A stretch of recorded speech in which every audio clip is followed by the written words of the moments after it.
Bless the Lord. You sure make me feel anemic. The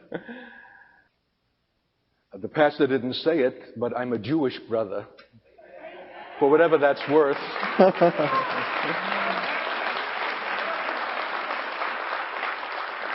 I somehow knew that would bless you. We've had a remarkable history together and a remarkable affinity for each other. Such a resonance between the history of Israel crossing the Jordan, coming out of bondage and slavery, our own pilgrimage and yours, so remarkably parallel. And I believe that there's yet something future that eclipses all the past. A glory that has something to do between the relationship of our peoples as we come to the conclusion of this age. I just finished speaking to some black brothers in Washington, D.C., in the basement. They were the elders of a local fellowship there. And I said, I need to tell you in all seriousness that upon your heads and upon mine will come a greater fury and violence in the last days than for any other. And it will come to us from our own people who think that we have sold out, that we're opposing them, that we are with the establishment, we bought a white man's gospel, or whatever it is. When the fury of hell is released in an earth and a world system that is going to convulse and break at its foundations, and the pompous and inflated lifestyle that we have enjoyed in this generation is going to be ruthlessly and suddenly removed, we're going to see a harsh reaction to that for which few are prepared. So I know that the fury of our own people opposing themselves in their own ignorance and looking upon us as having betrayed them and standing with others who have perhaps brought their suffering upon them in things that we'll not be able to explain to them, but we'll just have to suffer their fury. There's going to be a greater requirement upon us. And that's what I shared with those brothers, and I have something of that same sense in my heart tonight for you. If you'll turn with me to the book of Hebrews.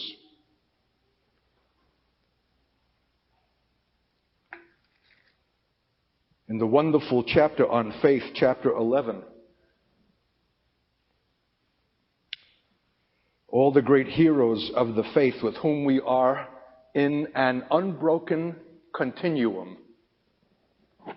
Now, with all of the things the pastor said about intellectual, I'm going to have to be careful about my words. But believe me, saints, right, I'm not trying to be fancy, but there's a way in which the Spirit of God can insert meaning directly into our understanding through a vessel like me, and we'll be blessed together. Here's something that caught my attention in chapter 11. In verse 8, by faith Abraham, when he was called to go out into a place which he should after receive for an inheritance, obeyed and went out, not knowing whither he went.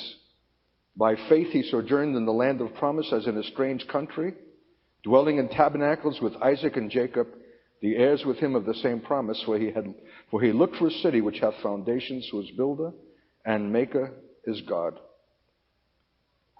Verse 13, these all died in faith, not having received the promises, but having seen them afar off, and were persuaded of them, and embraced them, and confessed that they were strangers and pilgrims on the earth.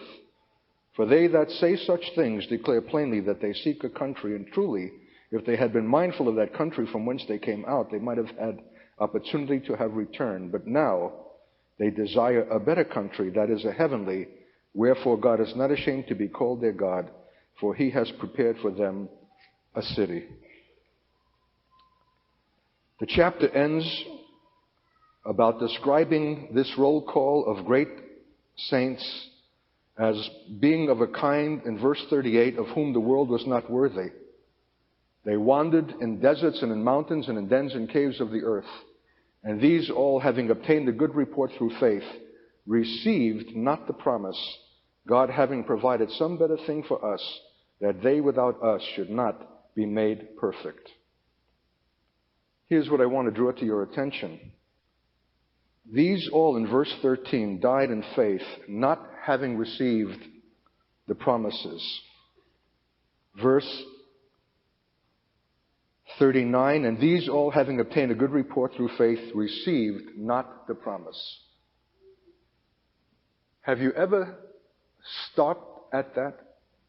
Have you ever realized that the greatest giants of the faith, these all died not having received the promise? Not just an occasional one or an exceptional one. All of them died without receiving the promise. That's a strange thing if you'll consider it. It means that they did not receive in this life the thing for which they gave themselves totally to God, being giants of the faith. They had a good report, but they did not receive the thing for which they were striving in God. What does that mean? It's not a fluke that God somehow slipped up and ignored the reward that should have been theirs for faithfulness, but it indicates that the promise is not to be had in this life. Dum, da-dum, dum. It all of a sudden requires a radical consideration if we are to be joined with these in the same quality of faith, which means that we can serve God tirelessly and totally without having to have our reward in this life. It means that we can live with a deferred gratification. We do not have to have it now. Now let that sink deeply into your hearing, because every one of us are products of a whole world system and a culture that says, have it now. To live without that gratification and to postpone something that is not even yours in this life requires a remarkable faith that it will be obtained, and that in fact, in the place and time that is future and eternal, is more significant even than the present. That this present life is preparation and anticipation for that. Here's what I'm telling the church, wherever the Lord stirs me to this. We are not sufficiently eternally minded. And I'm not calling you saints to some kind of escapism, that this life is just an interlude and a momentary thing, and it's an eternal thing for which we're waiting, and that gives us a brave kind of resignation in this life, in which we suffer any kind of thing that comes. Men have misused that kind of understanding in order to justify a misuse and an abuse of people who are under them in this life, of which your history is full. If there's any people who deserve gratification now, it's you. You've labored long and hard for it, and you've been shut out long enough in the world. And everything that is in you and every impulse cries out for recognition, for success, for achievement, for gratification now. But God is putting before you a cross tonight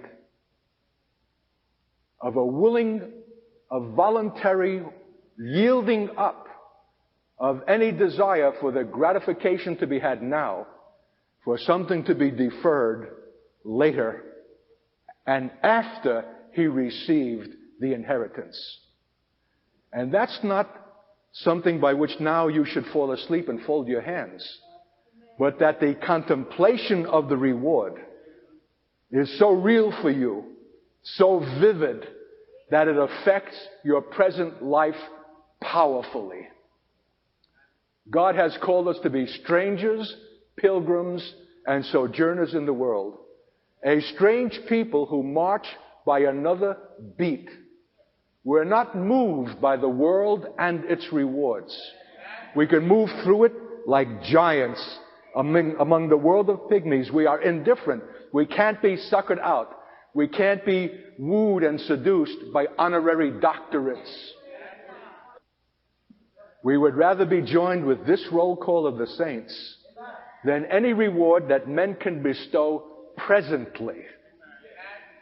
And with every reward that is presently bestowed by men, there is an appropriate compromise in our integrity, in the quality of our faith, the quality of our witness, and our service to God.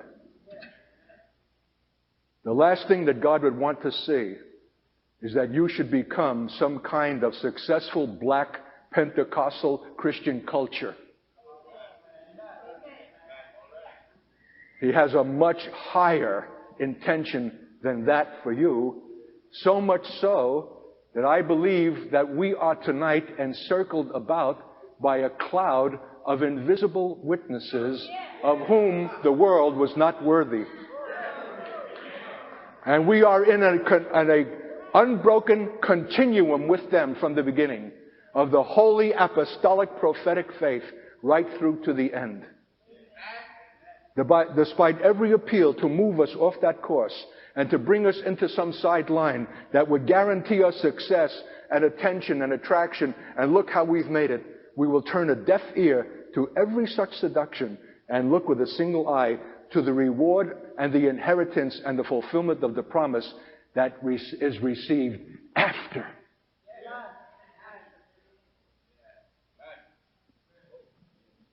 This is contrary, excuse the fancy language, to the whole ethos of our culture, ethos. The whole unspoken premise of our modern civilization is have it now. Immediate gratification. To defer gratification to some future time is a form of suffering. Like fasting. You eat later.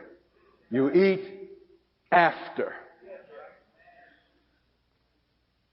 How about when you've preached your heart out and you come down off the steps of the platform and people look at you with a stony glare or a strange silence, and you feel a little bit like a leper, and you're just not one of the boys, and you didn't hit the emotional chords that they're accustomed to experiencing, and you've spoken strange things, and they look at you with glassy eyes like, where are you from?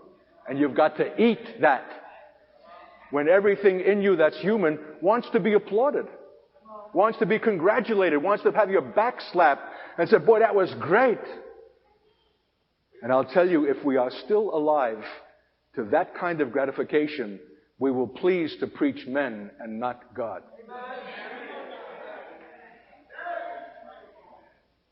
See, I was a setup even tonight to carry on in the spirit of things that were already established. And I could do my little footwork too. And, just flow in what, and it was all precious and from God. In order to win your endearment. Because I kind of am fond of you. But I would rather be God's man and appear to you strange and speak some difficult thing. What is he saying? And leave you even a little bit perplexed, if I can be assured that what you're hearing is God's holy word designed for you, whether it pleases you or endears me to you or not. And that's not because I'm indifferent to you, but because there's something more important than that we should be buddy-buddy on a false basis of man-pleasing. But men and women who are joined together in the most holy faith of whom the world is not worthy. And they that say such things are looking for a city whose maker and builder is God. They that say such things and deny this world and its immediate gratifications and have an eye toward eternity and heaven and the crown of reward that is before them will be strange, not only in the world, but before Christians. They that say such things invite a retaliation on their own heads. As I said to this morning's congregation, the issue of the last days is resurrection. And there'll be a false church and a true church, apostate and apostolic. And both will subscribe to the same doctrine of resurrection as being correct. But the one that will be hated by the other is the one that lives in the power of that resurrection, and whose very life gives the evidence of the reality and the truth of it. And the false church will not be able to abide your presence, because even in your silence, you blow the whistle on their fraudulent, false Christianity. God's jealous over you, saints. He's jealous over Don. He knows your history. He knows your yearning. He knows how much you want to make it and need to be accepted after you've been held down for so long and everything in you craves for approval. To deny that is to bear the cross. It's to embrace the cross. So great is God's intention for you, that if you will deny that seductive thing that wants to elevate and promote you in a kind of religious success that falls short of the glory of God, it is for you a greater measure of sacrifice and suffering than for any other. It says in chapter 10, verse 34, "For you had compassion of me in my bonds," Paul speaking, "and took joyfully the spoiling of your goods, knowing in yourselves that you have in heaven a better and an enduring substance." Do you know that? Is heaven just a category, or is it a reality? I'll tell you, for heaven to become real, you'll have to deny earthly things. There's a collision and an antagonism between the things that are seen and the things that are invisible. And Paul said that he sees the things that are invisible and eternal. He sees the eternal weight of glory that makes his present afflictions momentary and light. Now listen, saints, and listen hard. If you forgive the language, if you receive what I'm speaking tonight and commit yourself to such a course as being put before you, you will invite retaliation, opposition, and persecution. You'll see to it that you'll have afflictions, because the world will not be able to bear your witness. They'd much rather that you just constitute a little cute black Pentecostal culture that is fun to come out once in a while and to enjoy your worship. But when they see something heavenly in your life, your character, your walk, your service, your relationships, your ministry, your witness, you're going to become strangely irritating to them, who like you harmless. The same glimpse of heaven and its rewards that makes the afflictions both momentary and light is the very same thing that invites the afflictions. And it's a scandal that the Church of Jesus Christ has not known persecution in this country. It has nothing to do with geography, because you're behind the iron curtain or not. An apostolic lifestyle, a church that is the ground and pillar of truth, a church that is indifferent to the world and to its rewards, and looks to heaven and has a single eye only for the glory of God, will by that its very nature invite opposition and persecution, even from its own kind. But for Paul, the vision of the thing invisible was so real that it had a practical consequence now.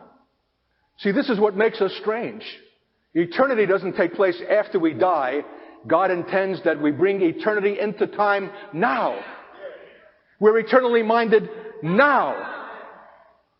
We can drive a Mercedes or a BMW or a Volkswagen or a scooter. And it doesn't matter the one way or the other if it has come from His hand. Nothing rises up in us when we sit behind the wheel of the one or the other. It's a conveyance. Given of God, period. We touch the world, but we touch it in passing. It's going to take something heroic to take your eyeballs off the world, or else you'll not glimpse the thing that is invisible and eternal. There's a continual demand for your attention. The world is voluptuous, seductive. It's built, it's stacked, it's got all the cards. It knows how to purvey its goods. It sends out its catalogs. Our mailboxes are filled. We turn on the TV, there's one advertisement or another. Even the kids are appealed to for this cereal or for that, or clothing or games. My God, we're inundated in appeals. I've been around for 63 years, saints, and I have never seen such sophisticated appeals for merchandise, for having and spending and getting, than is now true in the world. And here's the heck of it. Even the church finds it legitimate. It's not a matter of being sinful.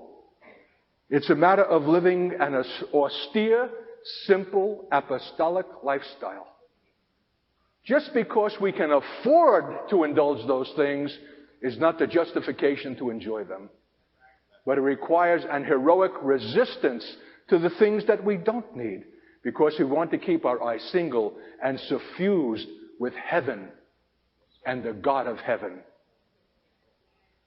It's going to take sacrifice to take your eyes off, to avoid the sports page, the TV set, everything that somehow has a legitimacy. But the total weight of those things is to dull your faith and to make you less than what God intends. I don't want you coming on a Sunday night just for cathartic release. What do you mean by that, Katz? What I mean by that is you've lived carnally all week long, and then you throw it off in one emotional and enjoyment of cutting loose on a Sunday night, and then Monday, as soon as you return, you're back again onto the carnal thing. God did not intend the most holy faith for cathartic release, for a week-long carnality to be expended in a moment on a Sunday night. But if you don't keep your heart with all diligence, individually and corporately, what is now authentic today is next week beginning to decline and erode until it becomes a culture and a form and a reflex action.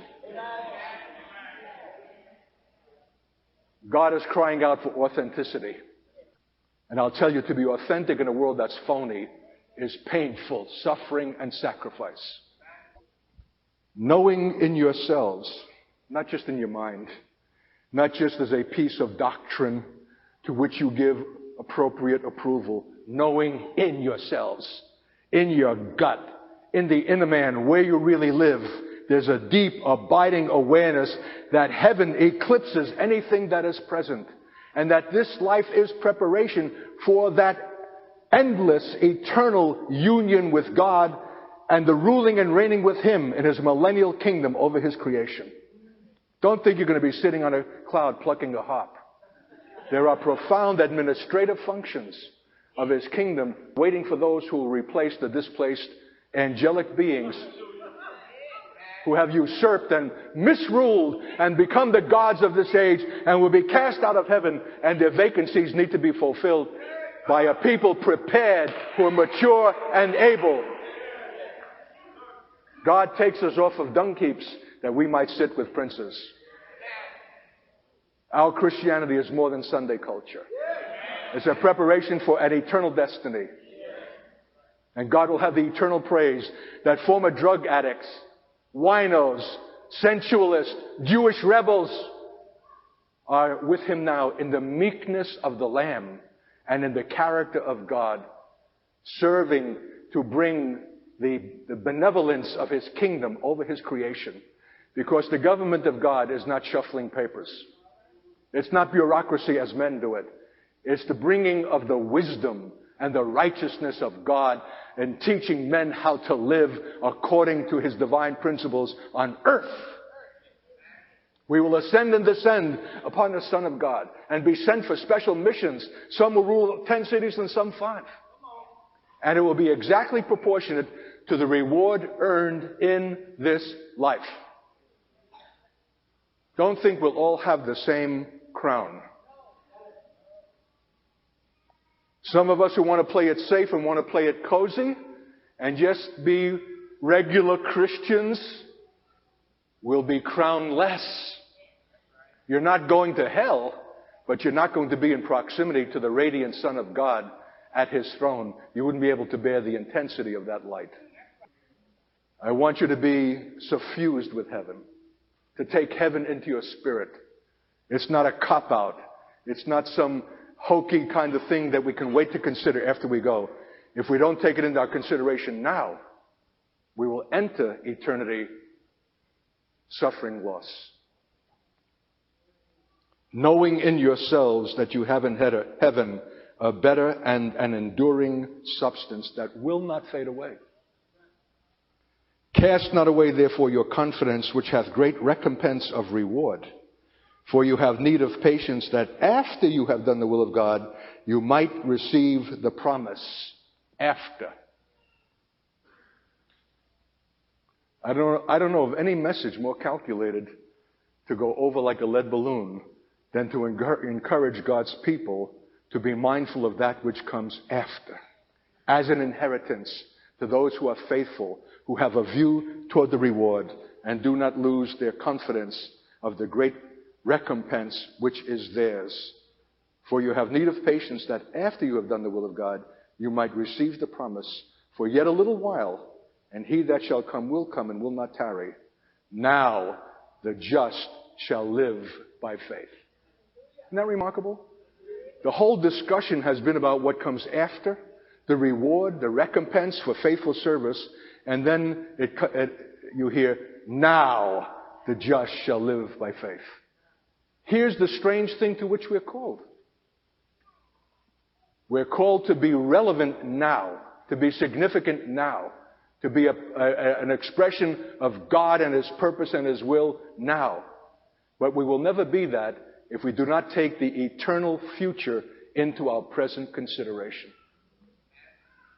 Now is not now, except we live it by faith. Now the just shall live by faith, but it's a faith that takes eternity into its deepest consideration.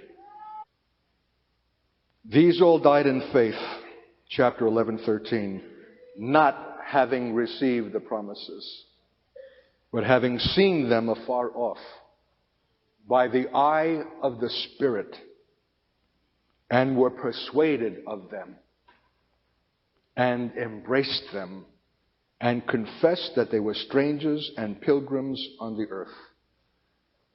For it's moving by another beat. It's having another mode of life. It's an anticipation of something future of which you are confident and sure, though you will not experience it in this life.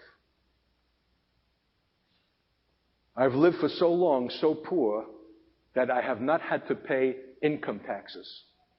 I have lived beneath the poverty level established by the United States government. But you want to know something?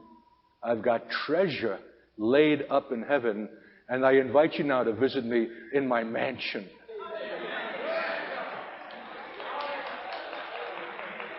I'm willing to defer gratification now.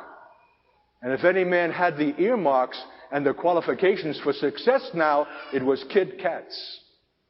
Tall, good-looking, well-spoken, Jewish, all of the credentials that would have made him a Jewish Billy Graham if I had only moved to the cues of men and responded according to the things that would make for a religious success now. Fame, fortune. But I'm looking at something eternal. I have view of a greater reward. I've allowed God to deal with me ruthlessly, to pluck out and bring the application of the cross as death to that impulse that wants to be recognized by men now, that wants success now.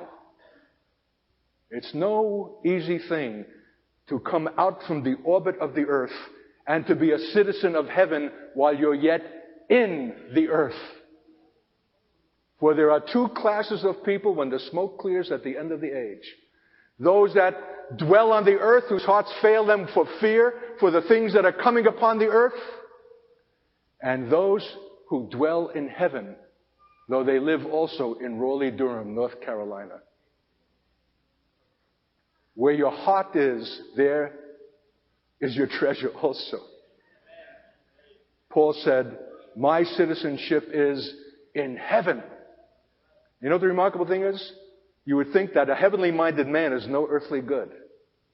But there was no man more profoundly valuable and practical than Paul in all of the issues of the church life, even to the details of how to take communion, how to deal with sin in the camp.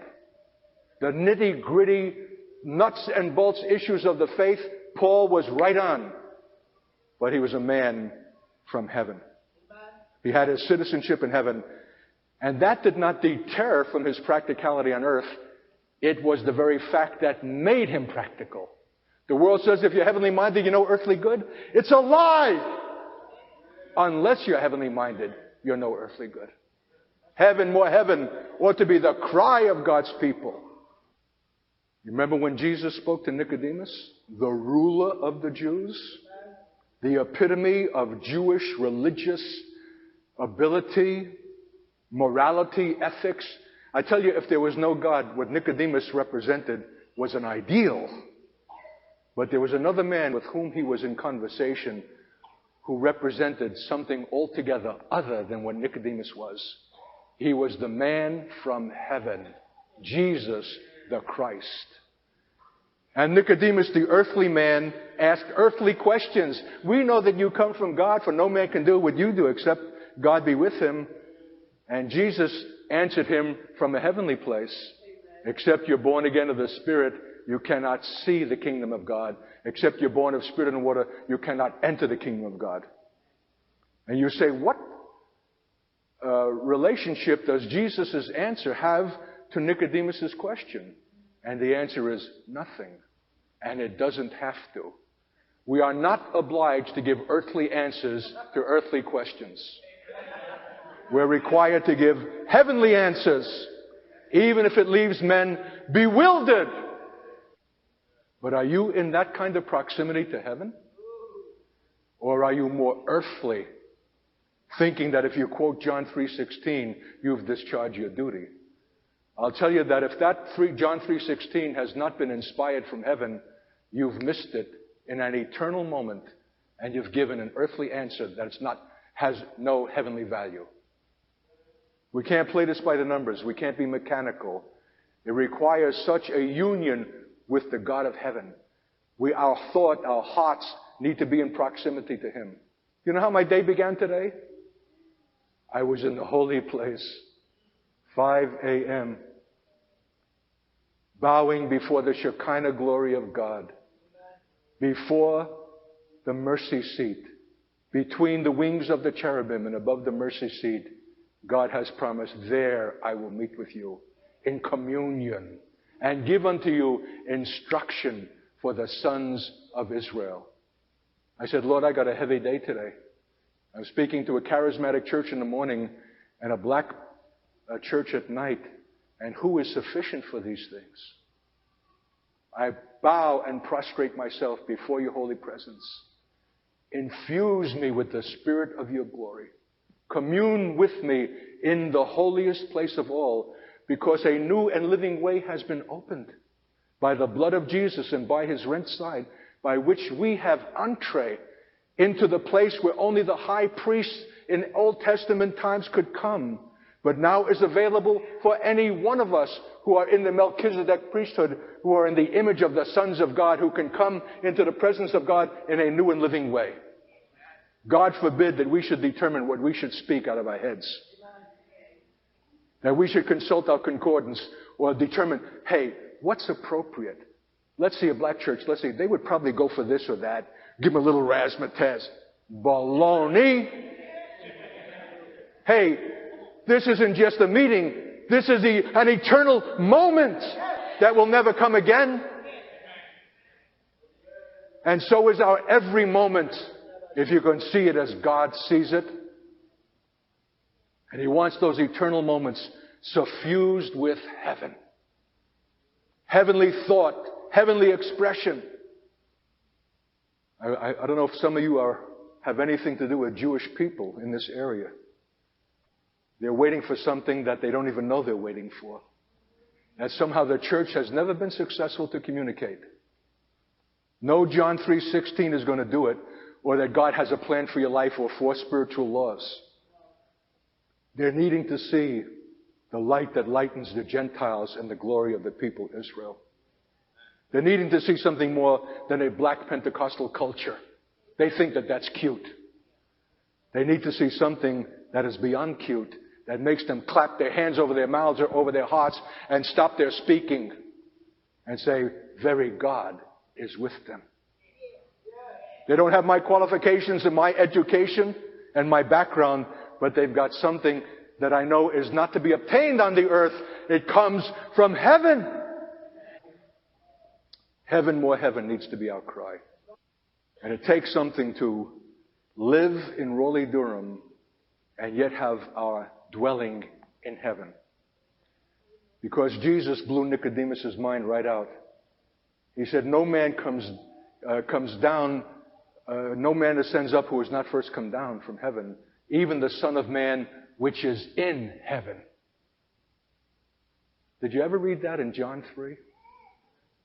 Here's Jesus standing in Jerusalem, speaking to a Jewish man who has come to him by night to ask him questions with trembling because he senses something about this itinerant preaching bum who has not a place to lay his head that explodes all of the religious categories that he cannot gainsay, though he cannot understand it. And he's probing to find out, lest he missed it. And this same man who is giving him strange answers to his questions that are heavenly rather than earthly, and is willing to leave him bewildered, trusting that God will work through the answers that have come down from above. For every good and perfect thing must come down from above. That which is of the earth is earthly, and that which is of heaven is heavenly. And we have not been too insistent for the latter. Because if the earthly thing serves our purposes, and we can get by, and doesn't require too much, we do it. To wait for the thing that comes from heaven is a suffering. To have a faith to believe for it, and being willing to express it, will invite a reaction against you that, earthly speaking, of a religious kind never will. And I want to tell you, dear saints, if I'm alive physically and serving God for 28 years and standing before you tonight and trusting that it'll not be the last time, it's because 28 years ago, as a hitchhiking Jewish atheist, completely freaked out from the world, having lost all my hope in its philosophies and ideologies, a completely disillusioned man who was a history teacher in Oakland, California, where the Black Panthers had their origin. And I had some of those kids in my same classes, and I had no answers for their fury and their frenzy and their confusion about life. I couldn't give them little pat answers. It required something deeper than I myself knew or had. I came to the end of myself and my humanism and my answers of an earthly kind. And I took a leave of absence and I put a pack on my back and I became a hitchhiker, thumbing my way through Europe, where we Jews have been so influential in shaping the whole contour and content of a civilization that is dying and has no answer. And the only reason I'm alive today is because in the course of that trip, heaven came down.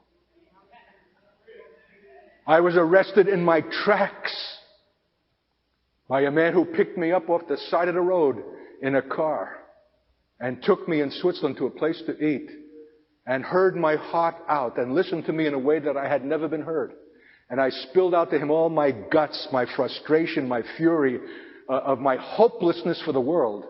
I saw atomic holocaust I saw racial holocaust. I saw blood flowing in the streets, and I knew that there was no ideological or philosophical answer.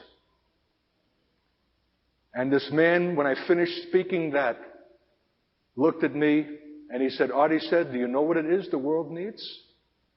And did I ever lean forward to hear, because I was dying for what the world needs? And if this guy would have said, are you saved, brother? Or John 3:16, I would be dead today. But I heard something from heaven, because he said to me, Art, what the world needs is for men to wash one another's feet. And boom, down I went like a dead man. I was struck by the power of that statement. I saw a vision of all of the angry hotshot Art Katzes washing the feet of the lowly and the despised. How would it be today if Israelis washed the feet of Palestinians? How would it be today if South Africans washed the feet of black South Africans? We would not have to see one drop of blood being spilled on this earth. A cry went up out of my heart, this is it. We don't need ideologies. We need a spirit of humility and brokenness and love to humble ourselves, to wash one another's feet. And I was opened for the hearing of the gospel for the first time in 34 years. He spoke the one thing calculated to pierce my heart by a God from heaven who knew me through and through and had a vessel through whom he could speak a heavenly statement and not a cliche. Does he have you like that? Are you close to the God of heaven? Do you wait in his presence in the holiest place of all? Do you think that it's only the obligation of a minister so to do? When we are all ministers of reconciliation.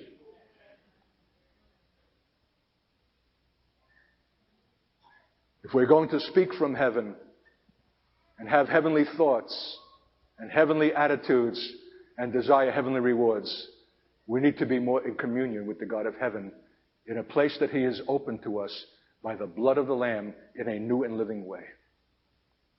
The veil has been rent, saints. You don't have to be Jewish to enter. You don't have to have natural, priestly ancestry as I have. But by virtue of the blood of the Lamb, and not any qualification in ourselves, God bids us enter boldly into the holiest place of all. Verse 39 of Hebrews 11. These all, having obtained a good report through faith, received not the promise. God having provided something better for us, that they without us should not be made perfect. Do you realize that there is an invisible cloud of witnesses around us tonight? Invisible. Can't see it. They're waiting for us. They're not complete without us. Their history of faith goes long before you ever came to it, but you're part of it if you choose to be part of this unbroken continuum of saints of whom the world was not worthy, who had to live in dens and caves, who were sawn asunder, whose husbands were tormented and tortured and would not receive a release but waited for a better resurrection. Do you choose to be in a conscious identification with these saints who were not black? Because the issue is beyond race and beyond color.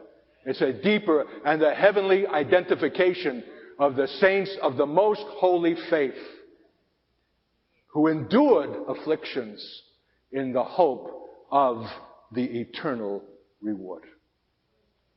Now the just shall live by that faith. And that is really living, really serving, really having consequence, really affecting lives. And I beseech you to seek heaven, more heaven.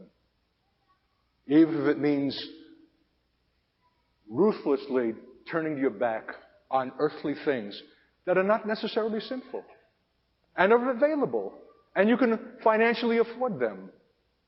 But it dulls your spirit and inures you to heaven and brings you into earth and to its orbits and into its satisfactions. Shall we choose heaven tonight? Shall we determine to be heavenly minded, eternally minded, have view of the reward for which we will be able and be willing to bear sacrifice and suffering in a way that nothing else will permit? And I tell you, dear saints, with all that's in me, however beautiful the world looks tonight, however much this area is the best of all possible worlds, however much your condition has improved, and all of the kinds of things that you now enjoy, there's something brewing. There are forces working, already rumbling beneath the surface. Things are going to be breaking up in the deeps. God is going to shake all things that can be shaken. There's an apocalyptic judgment of God coming on an earth that is irredeemably evil. There's going to be conflict between powers of darkness and light, and there's going to be casualties and fatalities among God's people, even in North Carolina, or I am a false prophet. The only way you'll be able to bear what's going to come and bear it bravely is that you have view of the eternal reward. I want to pray with you to declare war on the things of the earth and of the world and of the flesh that dull us to the things that are eternal. Eternity is completely absent from the consciousness of my people. That's why they're so successful in the world. They give this one life that they have, it's their best shot. They want to succeed and leave behind a fortune, a business, a name, a career, and that is their reward. They don't know that death does not end this life, but enters one into something that is irreversibly eternal, for joy or for sorrow. You know why they don't know it? Because the church has not made it clear. They have not seen the evidence of eternity by those who live by faith now of this kind. It's more than culture. It's more than successful services.